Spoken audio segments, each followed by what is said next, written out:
what could be done to help combat Canada's opioid crisis.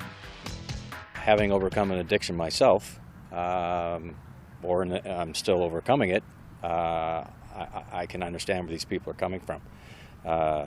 Addiction is not just opioid addiction. There's many addictions out there that need to be dealt with. Opioid is that is something relatively new compared to alcohol and other drugs. So it is something new, but it's all part of the same parcel. What's causing it? How do we deal with it? What successes have we had with people who have gotten out of it? The same as alcohol and drugs. We have to look at support groups. Yes, more money has to be put into it because it's killing our young people. I think that we need some more help with our mental health society. I think that we're lacking financially and with professionals that can help people with opioid addiction. I think that is actually more of a problem than the pandemic. I think it's a very complex problem that has to be dealt with a lot of empathy for the people who are addicted. I think basic needs, do they have a place to sleep and food to eat, is a good place to start. I think people aren't forced to take drugs, they choose to take drugs. So therefore, I think all this attention to these people who take drugs and all this money that's spent on it, and I think that's we're not spending enough money on healthcare for people who didn't take drugs. It's such a deep question as why are so many people taking drugs? Is it a philosophical question? Is it emotional? Is it societal?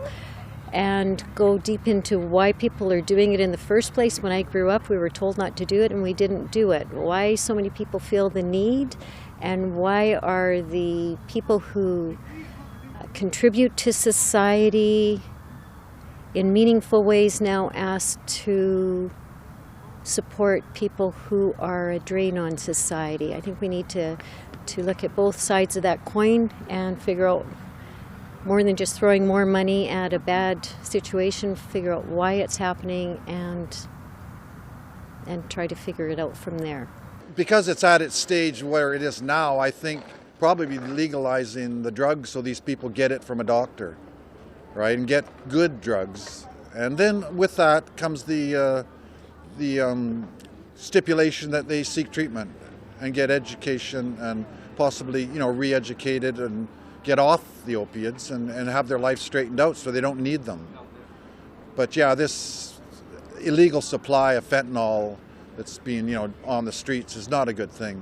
Counseling and therapy and stuff like that, and decriminalizing it, making it so that people aren't so afraid to come forward and say, I have this issue and I need help.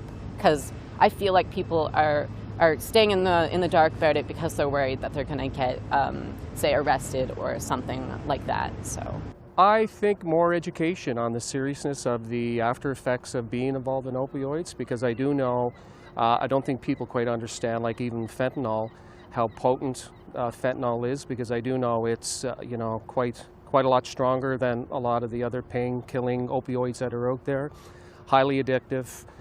And people that are taking fentanyl as an example are not near a lot of the antidotes that are out there to help them, such as meloxicam, I think it's called, or naloxone.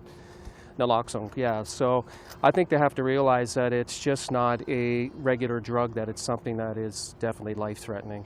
But education in the context of not becoming addicted in the first place, to help offset and to care for and look after those with mental illness and mental difficulties.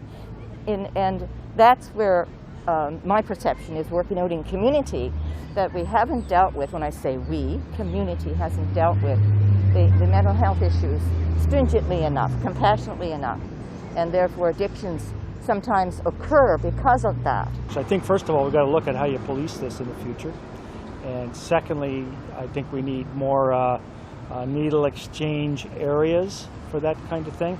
I don't think we're putting enough into that. I think our health care and our, which is stretched also, I think our non-government not-for-profit programs that look at that type of thing for needle and opioid crisis type things haven't got enough resources to run properly. So we need to have that beefed up. That's a really good question. My number one answer to that would be to have more safe injection sites. Even within COVID, those are still really important and shouldn't be put on the back burner during the pandemic. And to educate people in the community about harm reduction when it comes to drug use. I think in terms of opioids or in any sort of drug crisis, I think we need to treat it as a public health issue and not be moralizing about it. And we need to put the same resources that we put to any other public health issue like COVID or AIDS or whatever. I think maybe not prescribing them as much in the first place, like only in real emergency situations. And I'm not super knowledgeable about this, obviously, but yeah, I don't know, and just encouraging a more healthy lifestyle in general. I feel like I don't think doctors in Canada are as bad as in the States for overprescription of drugs, but that's my gut instinct. I don't know.